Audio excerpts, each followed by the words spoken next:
calming, reflective pool filled with plants and wildlife is one of the most inspiring sights in the garden. But if you don't have the space for a pond, then you can create one in a pot. You can use any pot for this, as long as it's waterproof. So things like terracotta, you might want to think about lining if they have a hole in the bottom. And also, with metal, you might want to line it to stop the rust from contaminating the water. If you are going to line it, and I've done it already with this wooden barrel, I'm using a butyl liner, which is a normal pond liner that you can get from any garden centre. But I am going to use this fiberglass pot. It's really strong and it's already completely waterproof, so it's perfect for me.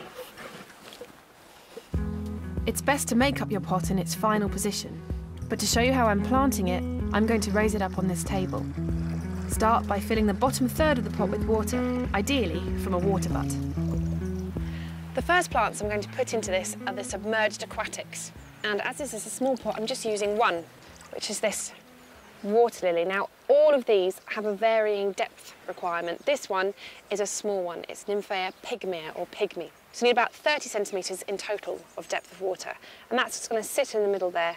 And then these leaves and flowers will float to the top. Lovely primrose yellow flowers. That's a really nice one. And around that, just some oxygenating pondweed, which will keep the water nice and clear.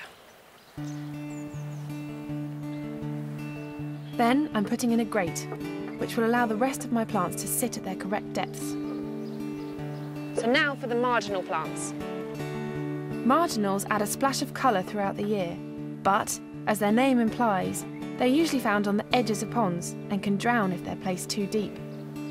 For this, I'm using plants that can cope with partial shade, and one such plant is this anemopsis. Opsis means look like, and anem means anemone, so this looks like an anemone, but that's actually a bract rather than a flower, and it's got this really delicate honey scent. It's important that you wrap the pot, or put it in a sheltered spot in winter to stop it freezing over. This is a lovely plant called Veronica Becker-Bunger, or Brookline is the common name.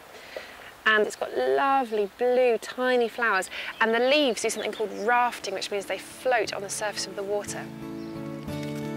Once they're in, just add a top dressing to help weigh the plants down and fill with water. Now there's just one more thing I need to add. Because this is a small pot, it will get baked by the sun, which encourage algae. So I'm going to just put some extract of barley straw in, which will keep the water nice and clear.